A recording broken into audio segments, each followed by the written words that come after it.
ಇದು ಹಳಲಿ ಮರ ಅಂತ ಹೇಳಿ ಇಲ್ಲಿಗೆ ಆನೆಗಳು ಬರ್ತದೆ ಮೈ ಉಜ್ಕೊಳ್ಳಿಕ್ಕೆ. ನೋಡಿದ್ರೆ ಇಲ್ಲಿ ನೋಡಿದ್ರೆ ಗೊತ್ತಾಗ್ತದೆ, ಎಲ್ಲ ಕಡೆ ಆನೆಗಳು ಇಲ್ಲಿ ಬೆನ್ನು ಉಜ್ಕೊಂಡಿದೆ ಮೈಯಲ್ಲಿ.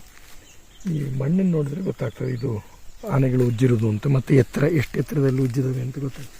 ಇದೆಲ್ಲ ಬೆನ್ನು ಉಜ್ಕೊಂಡಿದ್ದಾವೆ, ಇಲ್ಲಿ ಅಲ್ಲೂ ಸಹ ಬೆನ್ನು ಉಜ್ಕೊಂಡಿದೆ, ಇಲ್ಲೆಲ್ಲ ಮೈ ಉಜ್ಕೊಂಡಿರೋದು.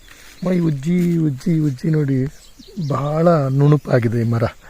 ಇಲ್ಲೂ ಅಷ್ಟೇ, ಇಲ್ಲೆಲ್ಲ ಅಷ್ಟೇ ಬಹಳ ನುಣುಪಾಗಿದೆ ಮರ. ಎಷ್ಟೋ ವರ್ಷಗಳಿಂದ ಆನೆಗಳು ಇಲ್ಲಿ ಉಜ್ಜಿ ಉಜ್ಜಿ ಉಜ್ಜಿ ಉಜ್ಜಿ ನುಣುಪಾಗ್ಬಿಟ್ಟಿದೆ ಈ ಮರ. ಮತ್ತು ನವಂಬರು ಡಿಸೆಂಬರ್ ತಿಂಗಳಲ್ಲಿ ಕಾಯಿ ಬಿಡ್ತದೆ.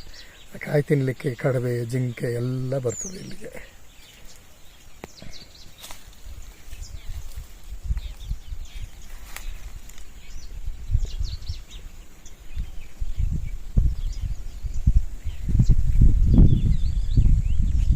ಹಾಗಾಗಿ ಇನ್ನು ಪ್ರಾಣಿಗಳಿಗೆ ಸ್ಪಾನೇ ಬೇಡ, ಇದು ನಮ್ಮ ನೈಸರ್ಗಿಕ ಸ್ಪಾ. ಇದು ಆನೆಗಳು ಬಂದು ಮೈ ಉಜ್ಕೊಳ್ತದೆ, ಮೈಯಲ್ಲಿರೋ ಕ್ರಿಮಿಕೀಟಗಳು ಬೀಳ್ತದೆ ಅವಾಗ, ಮತ್ತು ಮೈಯಲ್ಲಿ ಬಾಧೆನೂ ಬಹುಶಃ ಕಡಿಮೆ ಆಗ್ತದೆ ಕಾಣುತ್ತೆ.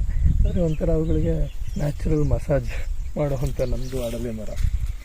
ಎಷ್ಟೋ ವರ್ಷಗಳಿಂದ ಪ್ರಾಣಿಗಳಿಗೆ ಉಪಯೋಗಿಸ್ತಾ ಇರ್ತದೆ. ಅದರಲ್ಲೂ ಮುಖ್ಯವಾಗಿ ಆನೆಗಳು ಉಪಯೋಗಿಸೋದು ಬಹಳ ಈ ಮರವನ್ನು.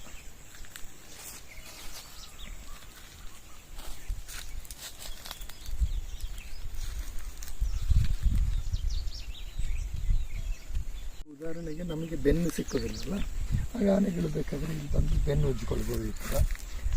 ಅವುಗಳ ಬೆನ್ನು ಎತ್ತರದಲ್ಲಿರೋದ್ರಿಂದ ಅವುಗಳಿಗೆ ಇಲ್ಲಿ ನೋಡಿ, ಇದು ಬೆನ್ನು ಉಜ್ಜಲಿಕ್ಕೆ ಬಹಳ ಪ್ರಶಸ್ತವಾದ ಸ್ಥಳ.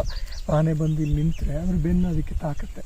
ಆವಾಗ ಬೆನ್ನನ್ನು ಹೀಗೆ ಹೀಗೆ ಮರಕ್ಕೆ ಉಜ್ಜಿ ಅಥವಾ ರಂಬೆಗೆ ಕೊಂಬೆಗೆ ಉಜ್ಜಿ ಅವುಗಳು ಮೈಗೆ ಮಸಾಜ್ ಮಾಡಿಕೊಳ್ತವೆ. ಮತ್ತು ಕ್ರಿಮಿಕೀಟಗಳು ತೆಗೆದುಹಾಕ್ಲಿಕ್ಕೂ ಅದಕ್ಕೆ ಉಪಯೋಗ ಆಗುತ್ತೆ. ಮತ್ತು ಕೆರೆತ ಬಂದರೆ ನಮ್ಮ ಥರ ಕೈ ಹಾಕ್ಲಿಕ್ಕೆ ಆಗೋದಿಲ್ಲಲ್ಲ, ಹಾಗಾಗಿ ಅದಕ್ಕೂ ಇದು ಬಹಳ ಉತ್ತಮವಾದ ಒಂದು ಪ್ರಶಸ್ತವಾದ ಜಾಗ ಆನೆಗಳಿಗೆ.